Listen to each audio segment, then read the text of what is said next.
Hello, everybody, and welcome back to yet another fun installment in the Cup Interviews brought to you by Cup of Hemlock Theatre. This time, we are speaking with another wonderful regional theater company and the wonderful artistic director of that company. We have the wonderful Iain Moggach coming at us from Theatre by the Bay, my hometown. Welcome, Iain. Hello, hello. Hello. Thank you so much for having me. This is great to be Yeah. here. Yeah. Thank you so much. And I should say, I am Co-Artistic Producer Mackenzie Horner of Cup of Hemlock Theatre. And today, Ian and I are just going to have a fun conversation about the wonderful work he's doing up Barry Way, growing it's kind of becoming like almost like another theatrical hub in Ontario, really. I mean, Yeah. yeah, it's wild. Yeah. Well, Barrie and Simcoe County have such a vibrant, growing theater community. Yeah. So to be running a theater company that's really at the heart of that Hmm. evolution feels very, very cool and special. Yes, absolutely. Absolutely. But Ian, before we dive deep into conversation, because I know we'll get into some good stuff here, we always have the icebreaker question. What is in your cup today? So I don't know if you can hear it. I've got a little bit of the end of a cold, so I'm drinking a nice Feel that? herbal tea in my Theater by the Bay Oh, mug. there it Yeah. is. I love it. I love it. I saw the logo there. It blurred quickly, but I saw it. I saw it. Perfect. And I'm drinking some strawberry banana orange Crystal Light to Ooh, keep the nice. throat nice and lubricated, as it were. Nice. Excellent. So, yes, a nice good summery drink because it was a nice sunny day in the neighborhood and there's lots of artwork going on during our time of recording. And there'll be even more when this episode comes out, too. But before we dive into what's currently happening, Ian, give us a bit of background on you. Kind of where'd you start with theater? Like, kind of like, where did your interest or like theater bug get you? Sure. So I was a theater kid, I was the star of my kindergarten show. And I'm from Ottawa originally. So I Okay. did a lot of the drama camps around there and, a group like little performances here and there. And then I moved to England when I was 11 for a year. Mm-hmm. And that's when I did my first professional gig with the Marlowe Society out in Cambridge. And yeah, I was Prince Arthur and King John. And that was really Underrated Shakespeare play. I know, right? I know. Yes, I completely agree with that actually. Anyway, and so yeah, that was my first professional gig. And it was really that show that made me realize I wanted to do theater. So eventually I went on to there's an arts high school in Ottawa called Canterbury. I did their theater program. It was there that I also found not just an interest in acting, but in directing and Mm-hmm. producing and things like Mm-hmm. that. So then I tried to get out of theater. I tried to do just a degree in history primarily, but the bug, it was too embedded in my brain. So I went back into theater. I started doing theater while I was at university finishing my Mhm, degree. mhm, I did a lot of producing, a bit of directing, a bit of acting, and then I went to George Brown Theater School. mhm, Did their 3-year program there. That was just acting, but I found ways to do directing and other mhm, stuff mhm, outside of school, which was mhm. crazy. And then I did this thing called the Indie Producer Co-op that Theater by the Bay was running, and that's Yep, how we met. that's right. And yeah, and you were a summer student, I remember at the time, and I Yep, was an indie yep, producer. yep. And yeah, and then I left a good impression, and Mhm, I've been with Theater by the Bay basically ever since. mhm, mhm. I love that. So, like you talked about, you know, acting's obviously a way a lot of people get in, but then you said you got into producing and stuff. So, how did that happen? Because very few people get the producing bug early on. Like the only person I really know who does that is Kimber McIntosh, who talked about how when he was in elementary school, he used to like sell theater subscriptions to like school pageants and would like do like a season pass versus like a per show pass. So like, how did you end up in like getting into like the producing side of it at such a young age? Because as you said, that people come to you much later, like after post secondary, when they're kind of going, it's easier to produce my own work than just simply, you know, always auditioning. So like, how did you Yeah. get it so young? Well, while I was at Canterbury, we did Mhm, this thing called the Children's Theater mhm, Festival. And there ended up actually being a lot of producery sort of outreach to mm, schools and stuff like that to get the kids in to see the shows. Now, of ah, course, like it was producing with, mhm. the bumpers on, like, Yes, or of the course. training wheels on, like the path Yeah. was really set. But Mhm, I had a lot of interest in it. And then in grade 12, when I was assistant directing the grad show and Mhm. doing a lot of the, that sort of work, I there were also other responsibilities that we had to take on that show as part of Okay. the experience being part of it. So I ended up doing a lot of postering Mm. and, was sort of involved in some of the marketing and promotion of Mhm. it. And Mhm. it really jived with me as a person. Like it Mhm. felt very natural. So that's kind of really where that started. But even as young as like 14, I remember I did like a co-op placement at a Mhm. theater where I like worked in the marketing Yep. department, did like random stuff. So it's always, I feel like self producing and learning producing Mhm. has always kind of been embedded in my process with theater. Mhm. So it's always been kind of one of the Mhm. things that I do to, and it feels like also a way of ensuring your show's success. Like no matter what you're doing, Absolutely. acting, directing, having a Mhm. good skill set in producing means your show's successful, which means you're hopefully one day more successful. So Yep. it's always been part of what I've been doing. I love that. I love that. So then obviously now since you've transitioned to being artistic director at Theater by the Bay, you're obviously not acting as much as you were anymore. Mhm. Are you missing it as much, or are you finding that you're just loving being in this kind of overseer, arts generating position that you're in now? Like, are you missing kind of the treading the boards, or are you happy now, kind of more behind the table? I do miss it every once in a while, but I don't know. I feel like producing and directing is just more it feels more natural to me, Hmm. like it feels like it fits a lot better. And Hmm. I also have found that yeah, directing is primarily sort of my creative outlet now, but Hmm. I find that, and maybe some people are just better at this than I am, but I find that producing and directing feel like they require sort of the same part of the brain. Absolutely. Yep. Meanwhile, producing and acting require very different parts of the brain.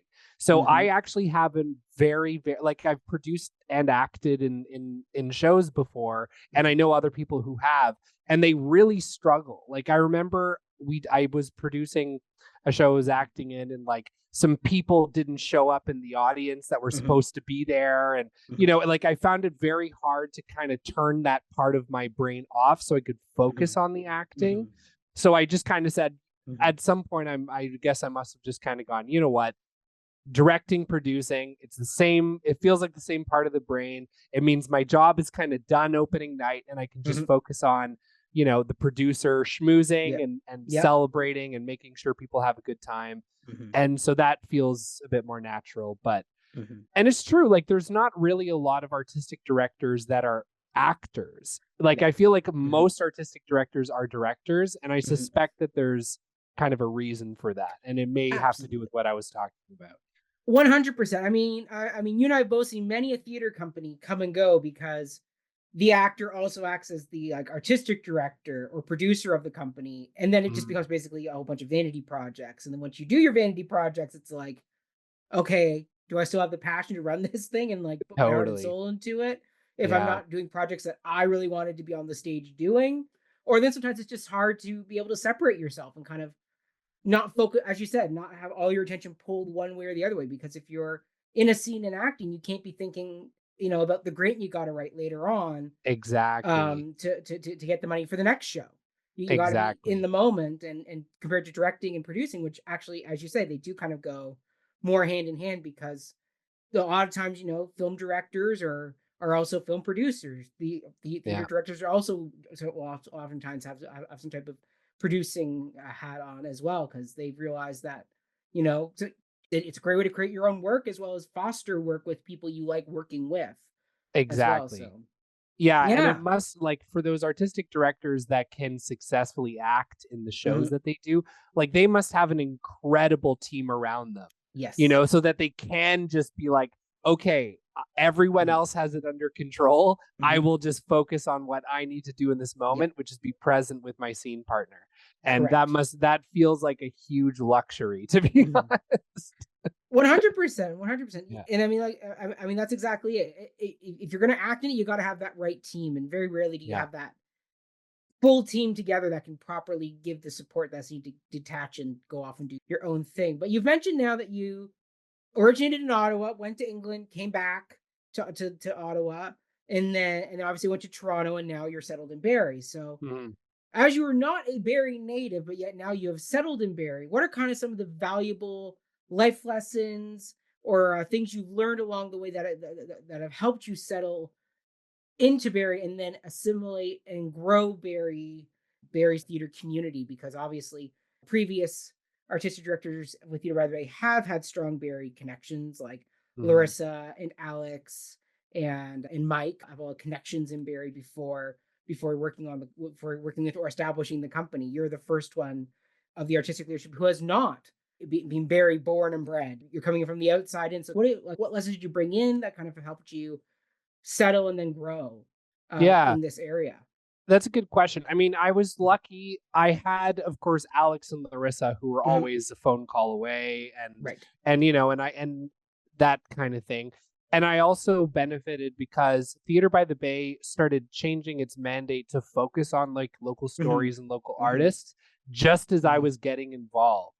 Right. So as part of my learning with the Mhm. company, I also, the company itself was learning, Mhm. how do we tell local stories? How do we engage Mhm. the local community in this new way? Mhm. These kinds of Mhm. things. So it actually felt very natural. But in terms of lessons that I've learned, I mean, if I think for theater companies across the board, you've really got to understand who your community is. Mhm. Like, and the good, the bad, the complicated, the messy, the Mhm. painful, like you've really got to understand that community really, really well.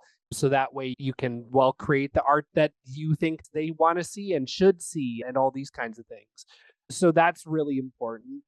Also, I mean, there's so much opportunity. Like, people will solve problems for you if you know the right questions to ask them. Mhm. You know what I mean? Like, we'll talk about this later, but when Mhm. I moved to Barrie and I discovered that there was no indie theater scene at all, Mhm. I started asking people like, why is that? And of course the answer was, well, no one's tried it before. Yeah. And it was like ding ding ding, Mhm. alarm, like little bells going off in my head of like, oh, well, I could do that, you Mhm. know. So I'd say those are probably two of the biggest things, but I've been very lucky. Also, as well, I mean, Barrie itself has been growing and evolving, so it also Mhm. partly it feels like I'm kind of riding the Mhm. wave where it's like as Barrie's changing, so are we, Mhm. and it's just about being at the top of that wave as opposed Mhm. to getting crushed beneath it and Yeah. forgotten, Yeah, and that's part of absolutely. the fun of my job. Yeah. Yeah. Yeah. I mean, well, that's actually perfect because you segue right into my next topic, which is a big one for Theater by the Bay, which is obviously it has grown and evolved exponentially from where Larissa and Mike started the company back in the early 2000s, which was in a tent on the waterfront doing Shakespeare and child Mhm. productions. And now, Mhm. obviously, obviously when you came on board, Alex was now the artistic director of the company, and the company started shifting its mandate and focus. So, first question is, what inspired that pivot? And then what were some of those early challenges and successes that proved to both you and Alex working together alongside Larissa that, hey, we actually got something here. We're on the right path because companies changing mandates and kind of really pivoting the way you guys did is very rare in a big, high risk, high reward situation for sure. So, Yeah. what were some of those early successes and challenges that kind of really said, hey, we're going places here. We're finding a new track to kind of forge here that works. Yeah, that's a really great question. I mean, Larissa and Nick started it, it was Mhm. just about like the fact that there was very, very little happening in the area, right? Like the Yes. Griffin Guild was sort of starting to fade away, Yep. and Talk is free was still Talk is Free growing. was just about to start. Yeah. Like, so that there was ripe for something to emerge Hmm. out of all that. Hmm. And the idea of Shakespeare and kid shows seemed to Yeah. be a solid bet in Yeah. 2002, Yeah. right? Like that was like Very solid, little rights to pay. very Very. little rights to pay. And of course, Larissa had a lot of great connections, Yep. like Daryl Cloran and, Hmm. like Richard Rose Yeah. directing our shows and stuff. Hmm. So, like, that's amazing. But I Hmm. think over time, the questions started to emerge as to like, what does Theater by the Bay actually offer that you can't Mhm. really get anywhere else. Mhm. You know what I mean? Like we're like Barrie is situated in a place where you get some of the best musical theater in, Yeah. you know, the country, an hour and Mhm. a half away. You know, you've got some of the best Stratford and like a Shakespeare and, you know, 2 hours away at Mhm. Stratford. You know, what can we do that's really different and interesting? And Alex came up with primarily through new work. So through his Mhm. work at Single Thread, he had done a lot of new Canadian plays. And anyway, so they started to experiment with that with a 9 Mile Mhm. Portage in 2013 Yes. to 2015 Mhm. as just sort of a pilot project of like, hey, how does Barrie respond to Barrie's history and what's that Mhm. interest there, perhaps? And at the same time, Alex ended up doing a lot of surveying. And this is like just as Mhm. I started to get involved. He wanted to do a lot of surveying of the audience. And that survey data was very important because what it revealed was, in our case, the reasons that people came out to see theater, and this may not be Mhm. surprising, but the reasons people came out to see theater is because they had some familiarity with the material Yeah. and because they knew someone who was involved, right? Mhm. So when you think about theater through that lens, it's like, okay, well, you know, familiarity with the material, question of how familiar do they have to be, right? So Mhm. for instance, does it have to be that we do Cinderella still, or, you know, Yeah. or musicals, or Yeah. could it be that here's a play about this part of Barrie that you may not be very familiar with, but Mhm. you may have heard of, you know what I Right. mean? Why is there a poppy on Mhm. D'Ambrosio Drive? You know what I Mhm. mean? Like, or Hanmer Street, and Right. who were those people, right? Mhm. So that was the first thing, and then the of course hiring locally meant that of course Mhm. more people came out for it. Yeah.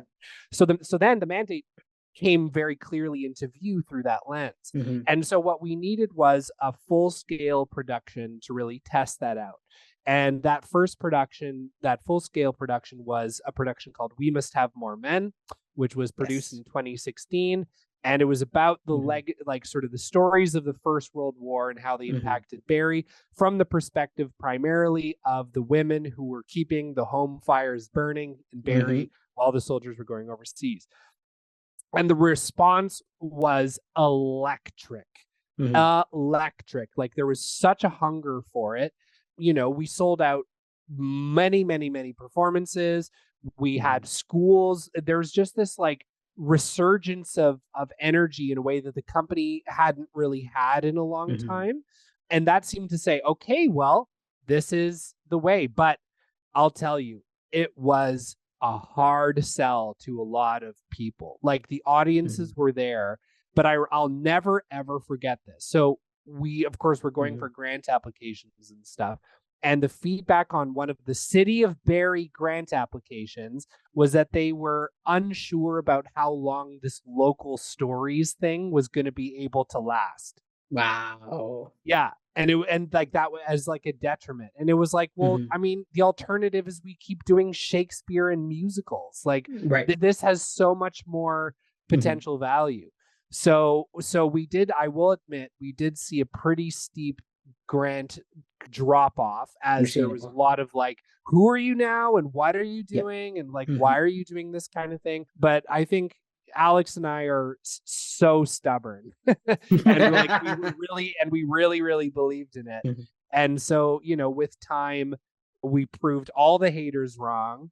You know, we produced production after Mhm. production that was unique and Mhm. innovative and Mhm. spoke to different parts of the Mhm. community. And you know, there were Mhm. moments of like, oh Mhm. my gosh, I can't believe you're doing a show about, you know, Yeah. Mary O'Brien or the Mhm. Molson grow up bust or Mhm. whatever, you know. And then it culminated in us completely selling out our 2018 season. Wow. Completely sold out. Like not a single empty seat in the house, you know. So it was like, okay, Yeah. everyone, this is who we are and what we're doing. Yeah. So then Alex stepped down and I took Mhm. over. And then, you know, from there, that the men like we've always had way higher than industry average attendance. Mhm. There's all so much community goodwill with this mandate. Mhm. And, you know, we're 13 productions into the local story mandate, and Mhm. there's no sign of slowing down. There are so many Mhm. stories that we can draw from. And as Barrie continues Mhm. to diversify, there's only going to be more. So, Yeah. yeah, it's great. I love that. I mean, the fact that, yeah, the city didn't even think that they had enough material to keep going is just so. I mean, Arcady and I have talked about this as well many a times because I mean, he's talked about how when he showed up in Barrie, there was barely anything Yeah. here, and some of his shows that he's done over the years have been a bit out there trying to sell them to people as being a bit of a what's he doing? That Yeah. type of thing there. But something he's always said is, never discount your audience. Mm, They will move if you give them the right nudges in the right direction, and they will grow with you to the absolutely. point now where you could throw on a piece about some smaller part of Barry history, but because now you've built that goodwill and that energy with your audience, they're willing to go with you. Just as Arcady decided to do a show where he threw a whole bunch of people on a plane and flew them all the way over to England, and Yes. people trusted him and just went, all right, we're going, Hmm. let's go.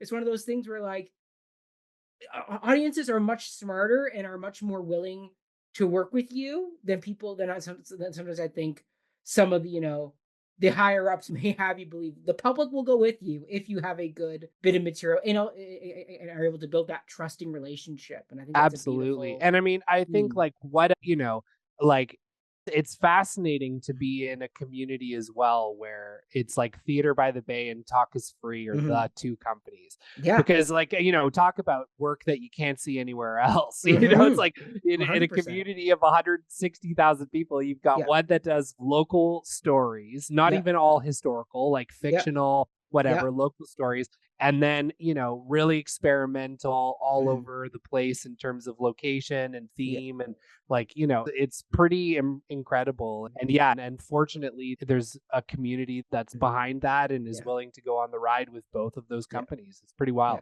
It's so well. And I mean, then for you, because obviously you started this journey with Alex, and Alex stepped down to obviously focus on his other projects that he wanted to do. And then, that left you to carry the proverbial torch forward. So, I mean, what was that like for you stepping up into that position and taking on a mandate that was about local stories, but yet, you weren't local. You were coming in Mhm. as an outsider, learning and growing with this mandate. But like, what was that like for you stepping into a role like that? Because I mean, obviously, I don't know if you ever envisioned yourself moving to Barrie as like a and settling here, but like, Yeah, you're here now and you're flourishing. So I mean, like, thank what you. was that like for you taking on the torch? Yeah, I mean, it was like I think initially, of course, it was pretty scary. At the time I was 29 Mhm. and 28, I guess. Yeah. And Alex, of course, had such an immeasurable footprint on the Mhm. community, right? Like he'd Mhm. grown up through the company, he had forged so much. But I also, and so like that was obviously challenging, but I Mhm. also saw the untapped potential of Mhm. the mandate.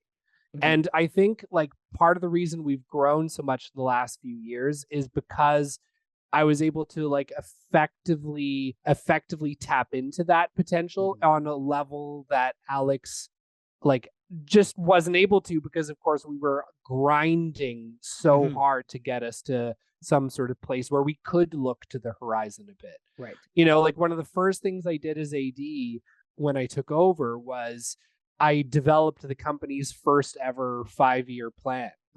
Wow. Where it was just like, okay, like, we've gone year to year, Yeah. and we've been very lucky and Yeah. we've had a lot of success, but it's like, okay, how do we create sustainability? And also, how do we grow like crazy? Mhm. And so, and that 5-year plan alone, like dramatically changed the trajectory of the company. It Mhm. allowed me to sort of see lines between Mhm. dots that I hadn't really noticed before Mhm. in terms of the programming we were offering and some growth Mhm. areas.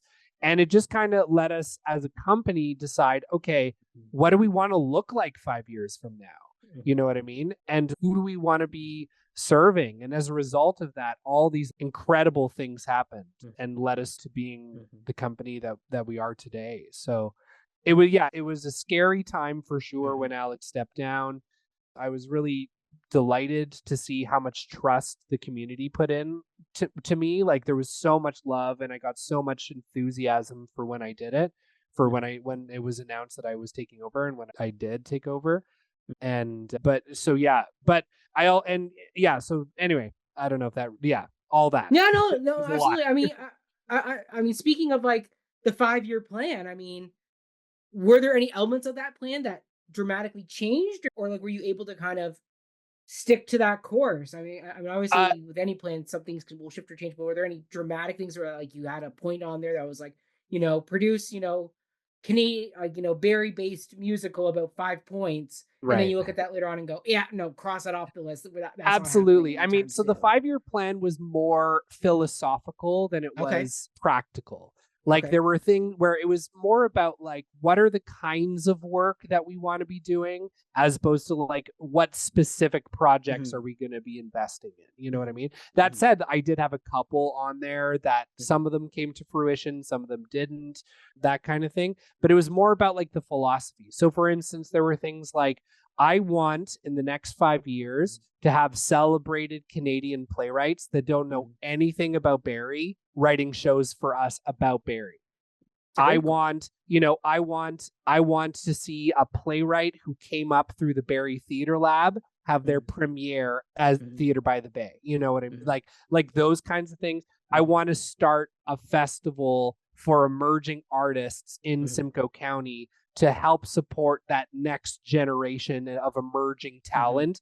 Like those kinds of goals, Hmm. as opposed to like, this will be our 2024 season, this will be our Right. 2025 Yeah. season, that Yeah. kind of thing. Hmm.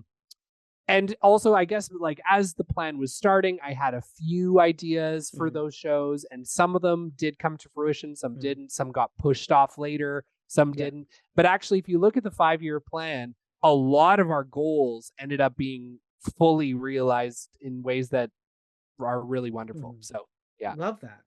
Love that. So you came into the AD role in 2019, right? Or 2018? Fall of 2018. So Fall of 2019 was my 2018. Okay, so first. you're fresh into this new job. You got your 5-year plan, and then, the big C happens Yes. and totally throws monkey wrenches left, right, and center at you. Mhm. And yet you're one of those few theater companies that were able to weather the storm and come out the other side, and you're still producing and you're still stronger than ever. Once again, Barry's just one of those great small places that saw stability there, where like neither one of our big companies were lost Mhm. due to the big C. So, like, what did you have to do in that? Because obviously you're trying to grow the company, but you got this situation Yeah. upon you that nobody could have foreseen coming. So, like, Yeah. what was that like for you, so fresh in your role? Yeah, I mean, it was certainly very disappointing, to Mhm. put it lightly. Yeah. Yeah, like, to see the 2020 season that I had, Mhm. invested a lot of time and money Mhm. into not even happen was Mhm. tough. Mhm. We're very lucky though, Mhm. because as part of that 5-year plan, one of the first things that I did was I wrote, well, after that plan was sort of formulated and formalized, we had a Trillium Grow Grant application, Oh, okay. and we ended up getting the Grow Grant in March of 2020. And it was a $370,000 Grow Grant over 3 years. So it was like this, it was the biggest grant the company had ever seen. Mhm. And it was all focused on our educational programming. Mm. So it allowed us to take 2020 essentially Mhm. off, except for like our educational programming, Mhm. to work on commissions that Mhm. we had, work on, future seasons, that Mhm. kind of thing, but really just double down on our education. Mhm. Mhm.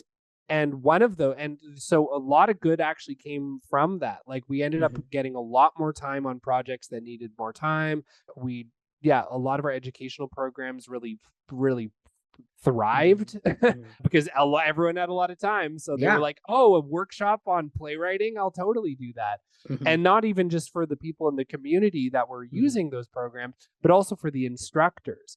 Mhm. So we had all this money. So we had this program that that ran through the pandemic called the Professional Workshop Series Mhm. that had like some of the biggest names in Canadian theater teach it.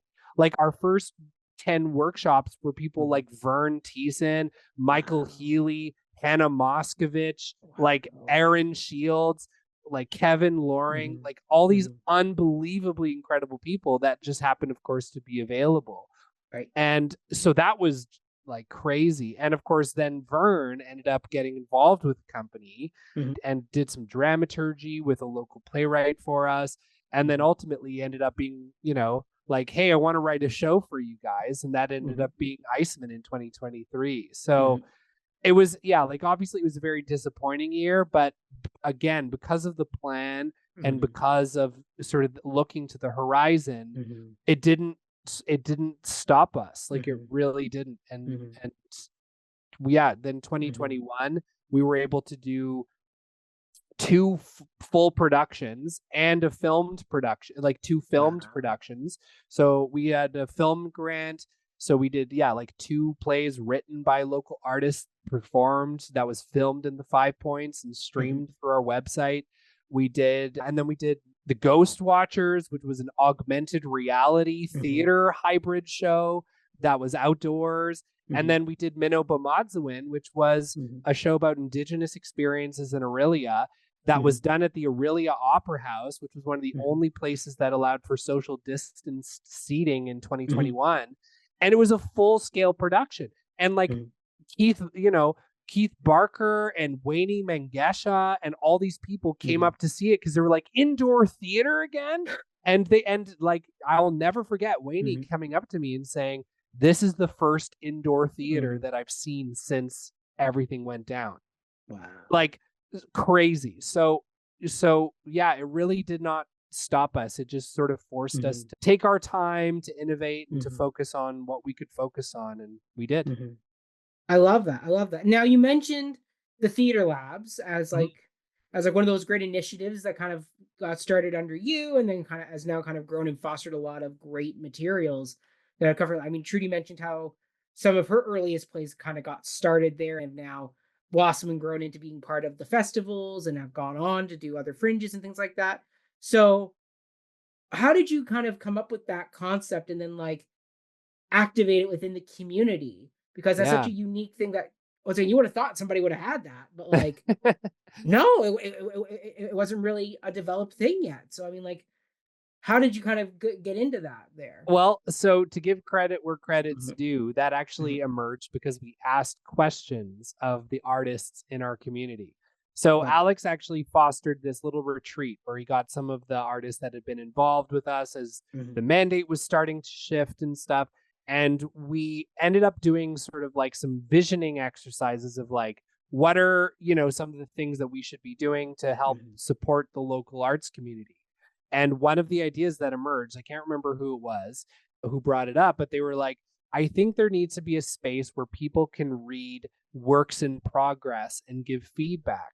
Mhm. And it was like, oh, well, we could do that right now. Like, that's not a pie Mhm. in the sky idea at Mhm. all. Like, Mhm. we could just Yeah. do that. And so that became, and then, after, of course, we refined the idea a bit. We wanted Mhm. to make sure that it was really focused around being as accessible as possible. Like, it Mhm. would be absolutely completely free to submit, it would be Mhm. absolutely completely free to attend because it serves other purposes than that. Mhm. And yeah, and we tried it as an experiment in January of 2017, and Mhm. 42 people showed up. Wow. And it was like, oh my gosh. And it was like people from all different walks of life and levels of experience. Mhm. And all these effects started to come from it. So yeah, like Mhm. also firstly, we got playwrights like Trudy and Mhm. Zegwin and Mhm. all these amazing artists out of it. But also it ended up being one of the only spaces in Simcoe County that people from all the theater companies could just go and be part of. You know Mhm. what I mean? Like there's no segregation between like the Mhm. professional artists and Right. like the community theater artists. There's Mhm. no separation between the Aurelia crowd and the Mhm. Cookstown crowd. Like it was all Mhm. just like anyone and everyone can get together and submit plays that they wrote and have it read out loud by actors and people who are there of Mhm. all different walks of life and give feedback on them. And I just think it's amazing. It's such a simple, as you said, like a simple, clear, obvious concept in Mhm. a way, but one that Mhm. really resonated and has stuck around for Mhm. like more than 7 years now. It's crazy. Mhm. Yeah. Right? I mean, I see posts about it. I see people how much people are loving it. So it's like one of those Yeah. great programs that that just keeps getting that cyclical feeding going, where you get a little Exactly. bit out of it. You find maybe a good player, or that you want to And program somewhere. volunteers. Yeah, yeah, Like we get all these people that just show up because they like the lab that aren't even really theater people. hmm And then we say, hey, we need volunteers for our show coming up. And brilliant. they're like, sure, why not? And so we get Yeah, all these volunteers out of it too. So I yeah, love that. it's a gift that keeps on giving. And yeah, it's just fostered this whole ecosystem. And I think hmm it's played a huge part in the success of the festival. And South Simcoe Theater has the foreplay readings Yeah. and stuff. Like hmm it just works and just hmm keeps giving. Yeah. I love that. And then, so we've spoken about the festival a bit, where you kind of said how it got its genesis because you said, "Have we done this?" And said, in a way, and everybody said, "Nope." And so you kind of jumped at that, but then obviously now it's growing and it's doing really well. So, like, for future artists who are looking to maybe to apply to the Simcoe County Theatre Festival in the coming years, because obviously at the time when we were releasing this, you will have just wrapped up the current one. Mhm. So, what exactly do you look for in these works that get submitted to you? Great question. Yeah. Mhm, So the all to be honest, almost mhm, all the work is on the artists. So brilliant. like we're hands-on insofar as we are very supportive in a way Mhm, that things like Fringe and other things just can't possibly be. mhm, But that said, it's really up to the artist. So mhm, what we do is there's a call for submissions for mhm, scripts and mhm, there's a call for submissions for directors.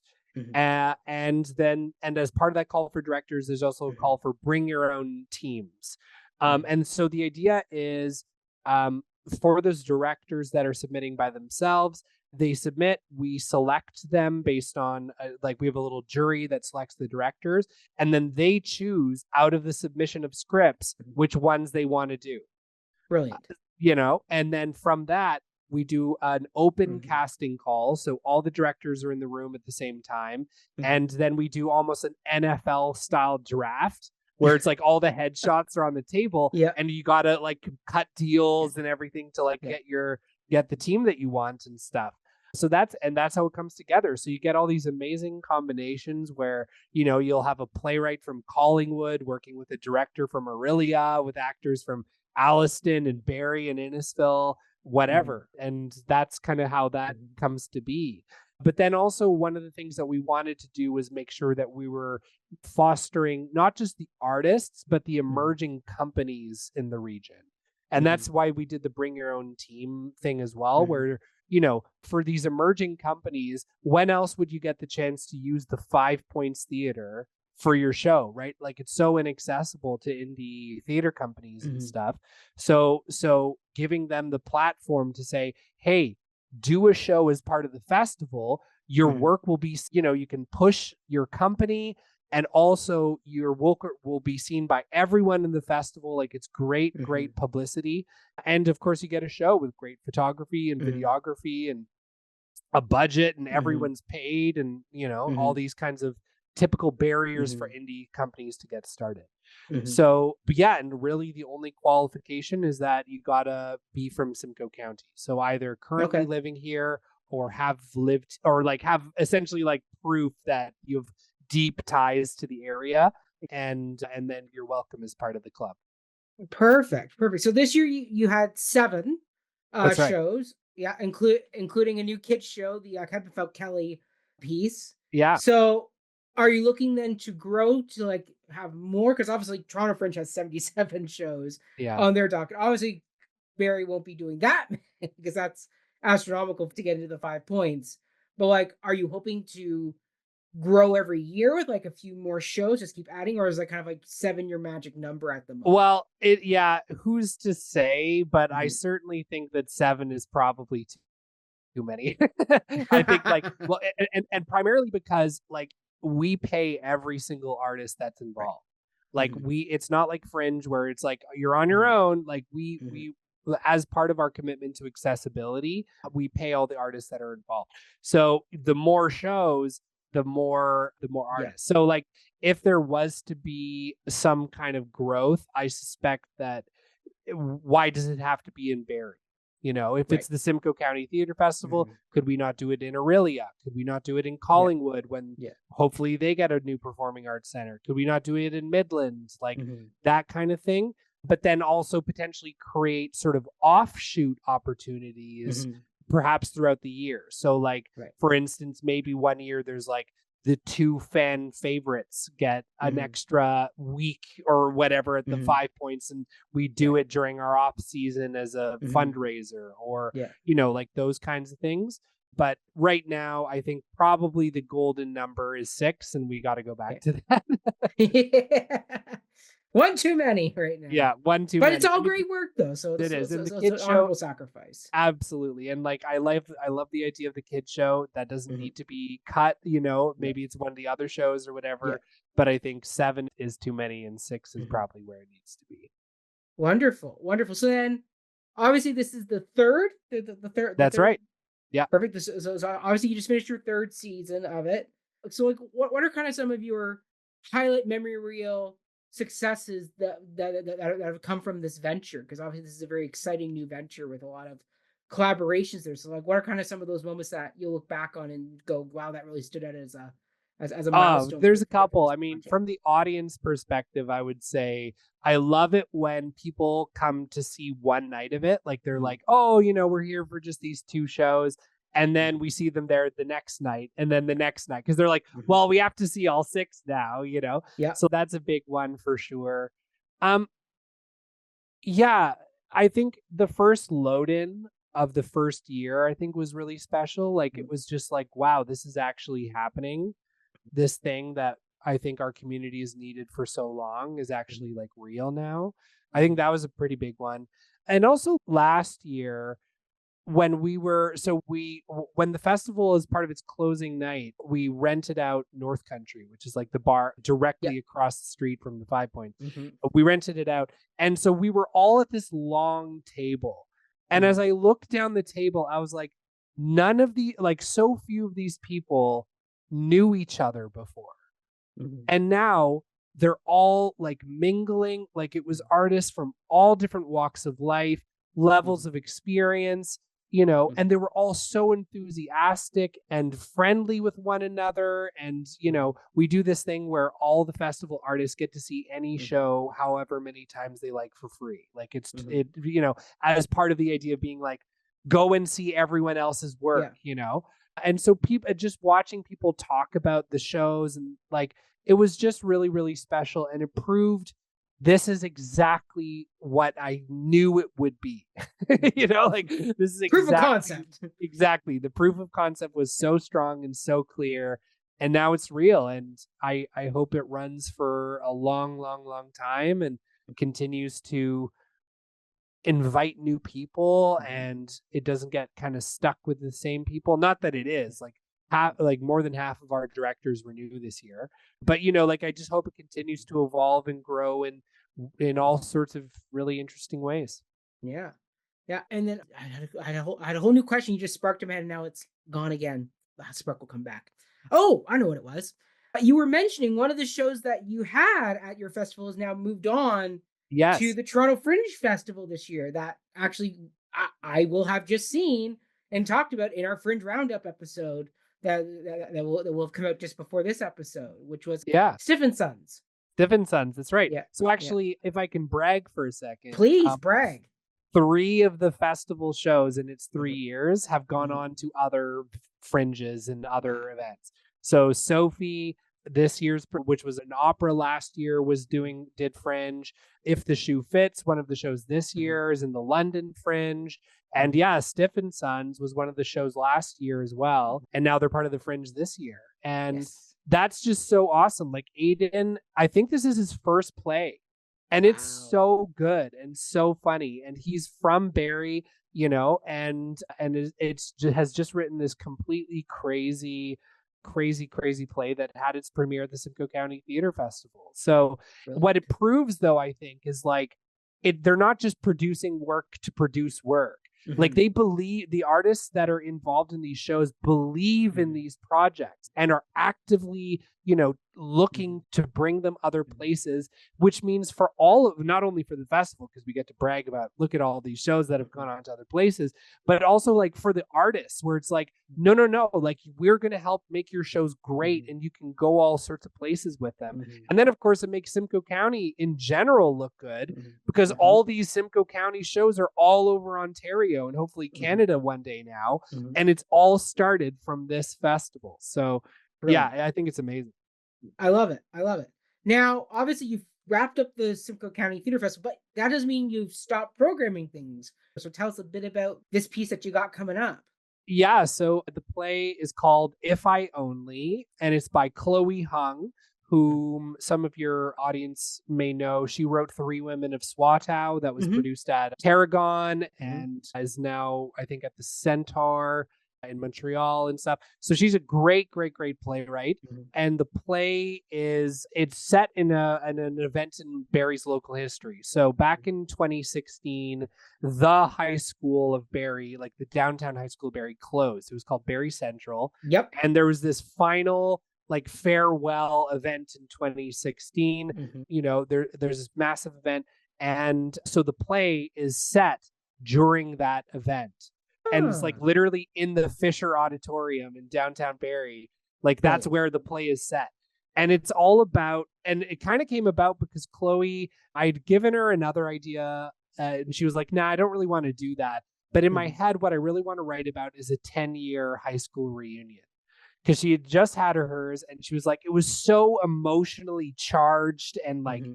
fascinating and, that kind of thing. And I said, hey, well, there was recently a high school that closed and was like torn to the ground Yep. closed. So all those themes of like ennui and like Hmm. nostalgia and like, you know, going back to the place where you had such formative years or Hmm. whatever, that's all enhanced by the fact that like this thing is coming down soon. Hmm. So that's kind of how we set up that. And she's written this piece, like you don't have to know anything about Barrie Central. She's written this piece that's like so rich, like such Hmm. great characters, and it's a real like Hmm. millennial story, like, and it's just, Yeah. like when I was talking to the composer of the music, like the inspiration was, Eternal Sunshine of the Spotless Love Mind that and movie. Tegan and Sarah, and like, Hmm. that kind of, those sorts and like Life is Strange, the video Hmm. game. So, like those kinds of, so it's just great. And like the designs are just amazing. And we've got this fantastic cast. It's just Hmm. like I'm directing it, and it's a dream. It's a dream come Hmm. true. I love that. I mean, I was an Eastview person, so Central was one of our rivals. Right. But yeah, the fact that they tore that school down is still mind-boggling when like you drive by that pit today, Yeah. because the auditorium's still there. They kept the auditorium in the hopes of building that rec center Yeah. around it at Well, some point. Yeah, Performing Arts Center. But hopefully even at that's some gone. point. It's Yeah, gone. Like it's all gone now. Like it's just like the Fisher's yeah, gone. It's all yeah. gone. It's just this field of Mhm. weeds that Yes. that just used to house so many memories. To quote one of the characters in the show, the land Mhm. remembers, Yeah. like, and it really, you go there and you walk on those grounds and it's Mhm. like, whoa, yeah, Mhm. it's charged. And that Yeah. memory is charged. I mean, Yeah. like people are still upset about that. Mhm. Absolutely. Absolutely. I mean, like my small private school in Barrie got torn down, and then basically they built a subdivision on basically 2 acres of land. But I can still drive through that subdivision and know exactly what part of the school I am on at any given Yeah. time. And it's wild how those places do Yeah. hold, as you said, the earth does remember it. It holds the memory. So like Yeah. It's wild. I mean, yeah, Barry Central. Damn Yeah. it. I mean, Bobby Rosenfeld, we did a show Yes. about Bobby. She went to Yep. Central. Like, it just, Wow. and all those soldiers, like so Yeah. many of those soldiers and We Must Have More Men and the Mm-hmm. Cenotaph Project, Mm-hmm. they all went to Central. So Yeah. it's this place that's also had a lot of significance for Yeah. the stories that we've told so far. Yeah. So to have it be like center stage, to Mm-hmm. use a term, feels really cool. And I remember, Yeah. like, I was actually at that 2016 event, not as Right. obviously a graduate, but Yeah. because of the We Must Have More Men angle. So, like, they let us have Mm-hmm. a booth in the lobby so we could Yeah. promote the show and stuff. So I was at Yeah. that event, and Yeah. like, I didn't know anything about the school. And so Yeah. it also kind of feels like a bit of like a full circle moment Mm-hmm. where there, one of the first things I did was go to this school and promote Mm-hmm. this show when Theater by the Bay was Yeah. changing its mandate. And then eight Mm-hmm. years ish Mm-hmm. later or whatever, um, Mm-hmm. I'm directing a show about that school as a Mm-hmm. historic event Yeah. almost. Yeah. Yeah, it's wild. It's Yeah. wild. Wonderful. Okay, so what else do you have lined up for the season that you kind of want to give us a fun preview for? Because we'll link everything Yeah, down below in the video description so people can get their season tickets and all that good stuff. Like, give us the rundown. we're doing a Mhm. fundraiser concert called Homecoming, Love that. where we're going to have a lot of exceptional local talent and people Hmm. that have been involved in Theater by the Bay shows in the past, Hmm. all coming in. So that'll be great. That'll be September 20th. And then Hmm. our November show, because we kind of Hmm. now do like a September, August show and then a November show, Okay. is a new play by Brandon Crone, who's a Love Brandon Crone. we love Brandon Crone, Yeah. Barry born and raised, He and I have done many shows together. Talk is free Yeah, babies we were. that's right. That's right. Yeah. Yeah. So he's now written and is directing a show, the first show that they've done for Theater by the Bay since, the change in mandate and stuff. Hmm. And it's called Sincerely the Brunch Club. Hmm. And it's about 5 trans and non-binary youth that find Hmm. community online. Right. So yeah, it's like very storytelling Hmm. and very personal to Brandon. And Hmm. I think it's, with that whole theme being such a hot button issue right now, it feels like the right time to sort of stake our flag on Absolutely. this and say this is a story that matters. So Hmm. yeah, Hmm. and that'll be in Wonderful. November. November. Okay, perfect. And then obviously you'll have the next batch come around again in July for the next Simcoe County Theatre Festival and things like that. So you'll have a nice Yes, yeah. So winter news break about in that there. will typically, Yeah, typically go out in November. Yeah. November. Perfect. Okay. Awesome. I mean, we have gone through so much in like just an hour. We've like Yeah. spanned the Theater by the Bay spectrum here. I love it. I love it. I love it. But before we go, is there anything else you want to plug or tell our audiences about? Because we got lots of people who travel from all over Ontario and see different shows and all the type of fun stuff. So is there anything that you want to kind of plug or say before we give a sign off? Not particularly, no. I mean, Okay. hopefully you come up to Barrie. I mean, it's a Yeah. great city. Like there's a lot Yeah. to like about it. Not just because I've drank the Barrie Kool-Aid, so to speak, as the Theater by the Bay artistic director, Yeah. but Yeah. there's so much great art happening Yeah. here. There's not Mhm. just us. There is Talk is Free as well. There's the Yeah. Kempenfeld community players that do Yes. musicals. Yeah. Lots to like. So Mhm. yeah, please come on by. Lots of stuff happening in the county, across the Mhm. county now. Yeah. Theater is really thriving in Simcoe County, and we hope you'll be part of it. Absolutely, absolutely. And you can purchase your tickets for all the upcoming shows down below. We'll link that there. But Ian, if you want to get in contact with you directly, is there a social media page, a website, an email they should be like reaching out to you on? Yeah, so I'm I Moggach everywhere. Hmm. So that's my Instagram handle. I'm Hmm. very accessible on that. Yeah. My website is imoggash.com. Hmm. That's primarily for my director and producer work. And yeah, and my email, you can contact me through my website. Yeah. It goes right to my email, and Perfect. but I'm very accessible. I love helping people. I Mhm. love, I think it's really important, and I try to be an open book whenever I can. Brilliant. Brilliant. Awesome. Well, I would just say follow me at Mackenzie Horner, all social media platforms. You can follow my other theatrical antics over on Before the Downbeat, which is my podcast all about musicals. That also features local Barry director and artist Scott Hurst. So Mm. like that's a lot of fun there. And then we will be having lots of more good material coming your way. And then now that we know the Theater by the Way schedule, hopefully our team will be able to come up, see some shows, and definitely have you back on to talk about the next round of content that you got coming with the next Simcoe County Theatre Fest, and then also with your next season as well for next fall. So a year from now for that too. So we'll definitely have you back on for more because you are a welcome member now of the team, Iain. You're welcome to come on at any time if you got something you want to discuss. We're always an open forum on this. So I come on appreciate that. back. Thank you so much. Yeah. Thank you. Thank you. Thank you. Thank you. Thank you. All right, everybody, stay healthy, stay safe, and we will see you all in the next episode. Have a great day.